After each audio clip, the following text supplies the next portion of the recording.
कक्षा 10वीं के सभी छात्रों का संस्कृत के इस क्लास में स्वागत है।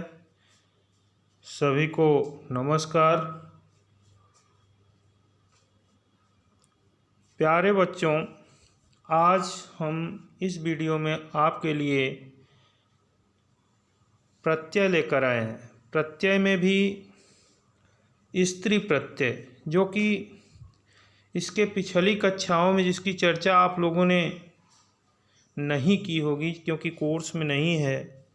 तो प्यारे बच्चों, आज हम स्त्री प्रत्यय के विषय में चर्चा करेंगे। देखिए, सबसे पहले एक कॉन्सेप्ट जान लेना जरूरी है, या विचार जान लेना जरूरी है कि स्त्री प्रत्यय इसे क्यों कहा गया। स्त्री प्रत्यय इसलिए कहा गया क्योंकि इसमें कुछ नियम ऐसे होते हैं जिनके माध्यम से, मतलब प्रत्ययांश जोड़ करके क्या होता है, स्त्रीलिंग पदों का निर्माण होता है। अर्थात पुल्लिंग शब्दों से स्त्रीलिंग बनाने के लिए जिन प्रत्ययों का प्रयोग किया गया उन्हें स्त्री प्रत्यय कहा गया। अब इस कड़ी में कक्षा 10वीं के कोर्स में प्रत्यय है, स्त्री प्रत्यय है टाप। टाप प्रत्यय, टाप स्त्री प्रत्यय है और यह प्रत्यय जो है कुछ विशिष्ट शब्दों के साथ जुड़ करके, कुछ विशेष शब्दों के साथ जुड़ करके, क्या विशेष प्रकार के शब्दों के साथ जुड़कर ये कह लीजिए स्त्रीलिंग पदों का निर्माण करता है। जैसा कि आप देख रहे हैं इस वीडियो में, टाप का आ शेष रहता है और इसका टाप का अनुबंध लोप हो जाता है और आ शेष रहता है। तो आगे बढ़ते हैं हम इस प्रत्यय के सूत्र की तरफ। सूत्र है इसका अजाद्यतस् टाप। अर्थात अजादिगणे पठितेषु शब्देषु अकारांत शब्दैः सह टाप प्रत्ययः युज्यते। अर्थात अजादिगण में पठित शब्दों के साथ स्त्रीलिंग पदों के निर्माण के लिए अकारांत शब्दों के साथ क्या किया जाता है, टाप प्रत्यय का प्रयोग किया जाता है। अजादिगणे पठितेषु शब्देषु स्त्रीलिंगस्य निर्माणार्थम, मैंने इसे एक्सप्लेन किया कि अकारांत शब्दैः सह टाप प्रत्ययः प्रयुज्यते। अजादिगण में पठित शब्दों से स्त्रीलिंग के निर्माण के लिए, स्त्रीलिंग पदों के निर्माण के लिए, अकारांत स्त्रीलिंग पदों के निर्माण के लिए अकारांत शब्दों के साथ टाप प्रत्यय का प्रयोग किया जाता है। अब टाप प्रत्यय का भी, जैसा कि मैंने पहले बताया कि टाप प्रत्यय से अनुबंध लोपात् आ एव शेषः भवति। अर्थात टाप प्रत्यय का अनुबंध लोप हो जाता है, ट का भी लोप हो जाता है और प का भी लोप हो जाता है। कुछ व्याकरण से संबंधित सूत्र हैं, हलंत्यम और चुटु जैसे। तो इसमें क्या होता है कि ट का लोप चुटु से करवा दिए और प का हलंत्यम से करवा दिए, तो मतलब कि इससे ऊपर की क्लास की बात हो गई।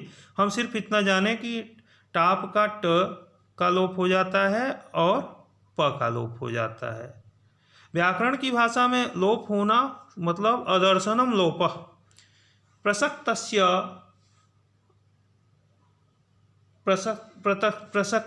अदर्शनम लोप संज्ञम स्यात्।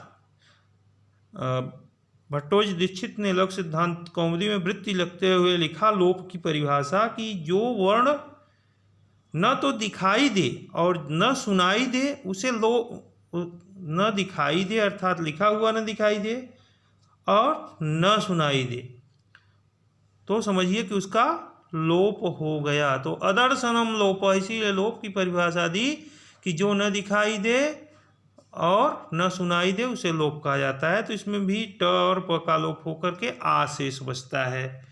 अब अगली विशेषता क्या है, देखिए, अकारांत शब्दों के साथ लगता है, लेकिन कुछ विशेष शब्द हैं जिनके साथ भी यह प्रत्यय लगता है। शब्द कुछ तो अकारांत हैं, कुछ जो है हलंत शब्द हैं इसमें, तो हम देख लेते हैं। जैसे दीन, तरल, चपल, सॉरी यहाँ चपला मिस प्रिंटिंग है, तो यहाँ चप्पल समझिए। चंचल, चतुर, दक्ष, कृश, क्रूर, वक्र, सरल, प्रथम, मध्यम, उत्तम शब्दैः सह अपि टाप प्रत्ययः युज्यते। अजादिगण में पठित शब्दों के साथ होता है। अब अजादिगण में देखिए कुछ विशेष शब्द ही आते हैं जिनका कि उदाहरण आगे हम देंगे, जैसे एडक, मूसक, बालक, बाल, वत्स, मंद, कृपण, क्षत्रिय, वैश्य, ज्येष्ठ, कनिष्ठ, कोकिल, शूद्र, होड, मंद, शूद्र, आचार्य, उपाध्याय इत्यादि शब्द क्या है, अजादिगण में आते हैं। इसके अलावा भी दीन, चपल, चंचल, चतुर, दक्ष, कृश, क्रूर, वक्र, सरल और प्रथम, मध्यम, उत्तम शब्दों के साथ भी टाप प्रत्यय का प्रयोग किया जाता है। इसके साथ एक और आगे विशेषता है इसकी कि यदि शब्द के अंत में क्या हो, उदाहरण आप देखते जाएंगे तो अभी क्लियर भी हो जाएगा कि यदि शब्द के अंत में अक हो उसके टी में, तो वहाँ जो अंतिम अ होता है, जैसे मूसक शब्द है तो अक है लास्ट में, मतलब कि लास्ट वर्ण के पहले वाले अ के स्थान पर अक अंत वाले शब्दों को स्त्रीलिंग बनाते समय भी आ प्रत्यय लगता है, अर्थात टा प्रत्यय लगता है, किंतु शब्द के अंतिम क से पूर्व ई का प्रयोग किया जाता है। अंतिम क जो होता है उससे पहले ई का प्रयोग कर देंगे, ये भी एक नियम है।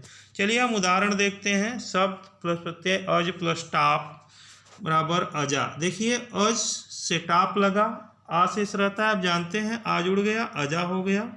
एडक प्लस टाप एडका, इसी तरह से बाल प्लस टाप बाला, वस प्लस टाप वस्सा, मंद प्लस टाप मंदा। इसी तरह से आगे अगले पेज में देखिए उदाहरण। पहला उदाहरण है कृपण प्लस टाप कृपणा, क्षत्रिय प्लस टाप क्षत्रिया, वैश्य प्लस टाप वैश्या, ज्येष्ठ प्लस टाप ज्येष्ठा, कनिष्ठ प्लस टाप कनिष्ठा। इसी तरह से अगले पेज में देखिए उदाहरण दीन प्लस टाप दीना। यहाँ पर देख रहे हैं चपल प्लस टाप, मैंने जो दूसरे नियम की चर्चा की थी कि अजादिगण में भले पठित नहीं है ये शब्द लेकिन अकारांत हैं, इसलिए यहाँ पर लग रहा है टाप प्रत्यय स्त्रीलिंग बनाने में। तो चपल प्लस टाप चपला आ से जुड़ा। मूसक प्लस टाप, अब यहाँ देखिए मूसक शब्द जो अभी लास्ट वाला नियम बताया गया कि अगर अक अंत हो तो अक के स्थान पर इक हो जाएगा। स्त्रीलिंग बनाते समय स्पेशल नियम है, तो यहाँ पर ध्यान देंगे। जैसे बालक से बालिका बन गया, तो इसी तरह से और कई शब्द ले सकते हैं। आगे उदाहरण भी है मूसक प्लस टाप मूसिका, देखिए नायक प्लस टाप नायिका, मादक प्लस टाप मादिका।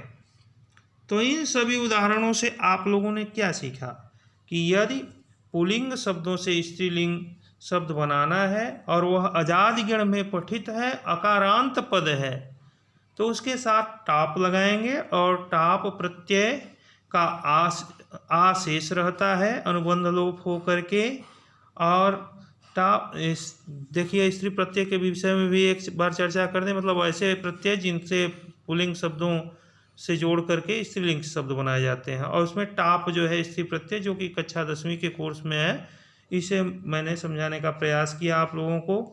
तो आप लोगों से एक रिक्वेस्ट है अंत में, प्लीज़ मेरे वीडियो को लाइक शेयर और कमेंट और मेरे चैनल को सब्सक्राइब करिएगा, वीडियो को लाइक करिएगा प्लीज़।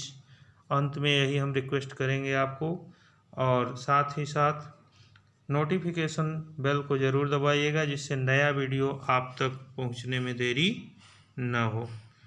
तो thank you for watching this video.